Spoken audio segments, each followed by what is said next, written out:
Oi, oi, meus queridos, tudo bem com vocês? Hoje eu trago a resenha do filme nacional Ainda Estou Aqui. Vamos lá?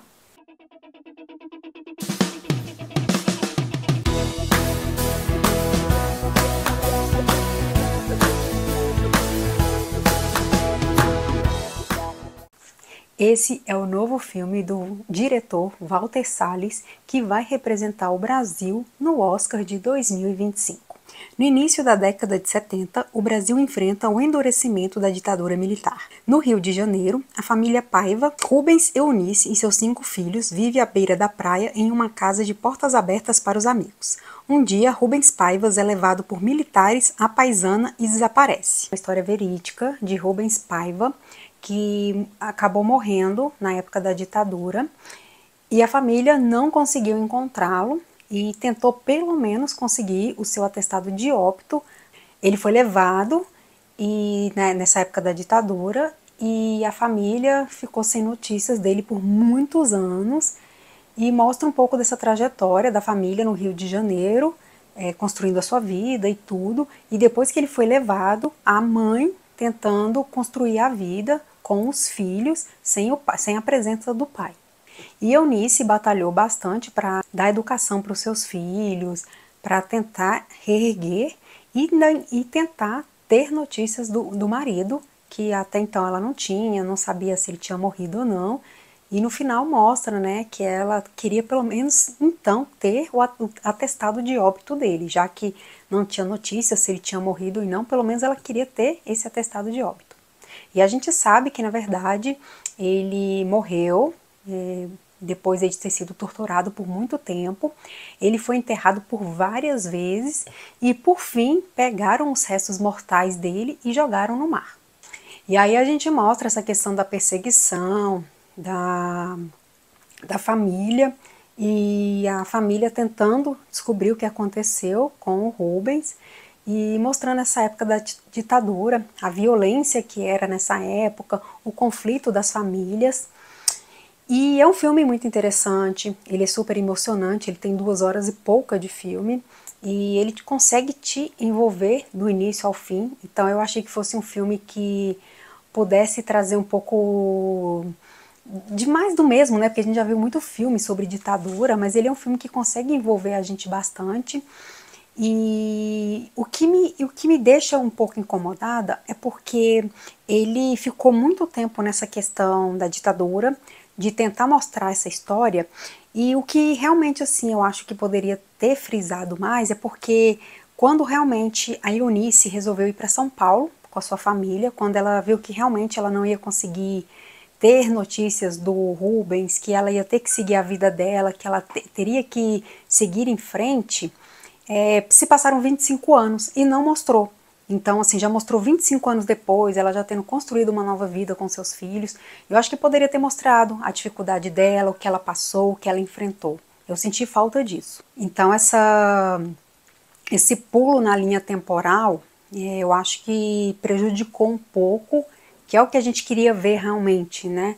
Que foi essa dificuldade que ela passou, esse momento que foi difícil para ela, essa busca inconstante por respostas o tempo todo, essa luta que ela teve, né, que ela teve que voltar a trabalhar, ela teve que correr atrás, acho que ela voltou para a faculdade, os filhos dela tiveram que se virar, inclusive também a história do filho, o que aconteceu com o filho dela que sofreu um acidente, ficou na cadeira de rodas, não foi explicado no filme, então acho que deixou assim, para quem não sabe da real história, então acho que faltou desenvolver melhor, explicar melhor, então o Walter Salles, ele ficou muito nessa questão de mostrar só essa época de 1970 ali, e poderia ter mostrado assim, dividido o filme mais também para ter mostrado essa outra parte também da família.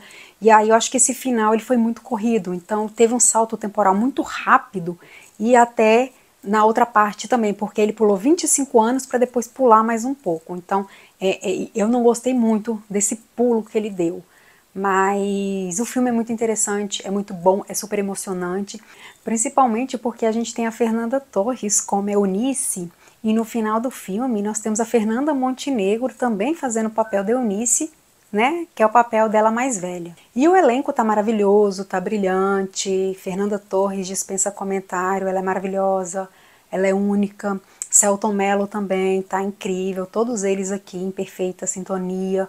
E só o que eu senti falta realmente, que tem muitos atores bons aqui no filme que tiveram pouco tempo em cena, inclusive Major este ano teve pouquíssimo tempo em cena, e eu acho que poderia ter desenvolvido mais esses personagens, ter mostrado mais, mas eu acho que ele teve todo o cuidado do mundo em questão de cenário, em questão de figurino, na questão, a gente vê, né, os carros, as músicas, o figurino dos personagens, então tudo aqui foi pensado realmente. Então, tá belíssimo o filme, tá incrível, e eu acho que é um forte concorrente no Oscar. Pode ser que a gente, quem sabe esse ano a gente consiga ganhar, né? O filme da Fernanda Montenegro foi um grande concorrente ao Oscar, e agora a Fernanda Torres, né, também fazendo esse feito, o que é bastante interessante, né? Mãe e filha fazendo aí as duas com filmes concorrendo ao Oscar, super, super interessante, muito bom. E é um filme que realmente assim vai tocar o coração, vai emocionar, né? Porque foi uma época bastante complicada, bastante difícil para quem viveu, quem presenciou, quem fez parte, uma história muito muito difícil, né? Essa época da ditadura. E é um filme que eu super recomendo. E de acordo com o Termômetro Nerd, a minha nota é 8.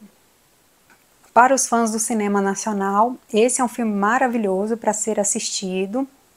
Primeiramente pelo elenco, é um elenco incrível, um elenco único que vai agradar. E também, segundo aí pela história, é uma história que vale a pena ser conferida, ser falada, é baseada em fatos reais, né? Que é a história do Rubens Paiva, que morreu na ditadura. E ele traz um pouco mais dessa história que o Brasil passou, que é a história da ditadura, que muitas pessoas morreram, muitas pessoas aí, muitas famílias não puderam enterrar os seus entes queridos, né, que foram jogados no mar.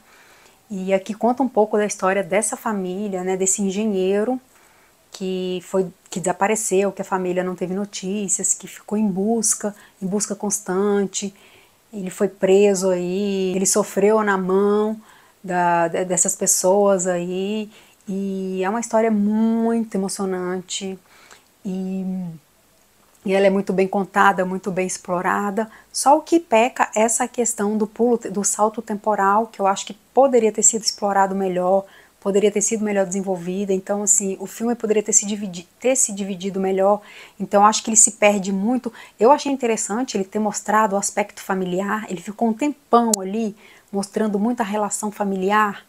E aí eu acho que podia ter diminuído essa relação familiar, já ter ido na questão da ditadura, para poder também desenvolver um pouco mais dessa história dos 25 anos depois, né? Não ter dado esse salto temporal. Poder mostrar um pouco desse desenvolvimento, como que ela fez, ter mostrado o acidente do menino. Então acho que poderia ter dado um melhor olhar para esse momento, que eu acho que teria sido mais interessante. Mas de qualquer forma, eu acho que é um filme que tem que ser visto sim, para os fãs do cinema nacional. É super agradável, vale muito a pena conferir. O filme vai estrear essa semana nos cinemas e corram para assistir. Ainda Estou Aqui estreia dia 7 de novembro nos cinemas. E se você gostou desse vídeo, não esqueça de seguir o nosso canal, curtir, comentar, compartilhar. Se você já assistiu o filme nacional Ainda Estou Aqui ou vai assistir, comenta aqui embaixo. E até a próxima!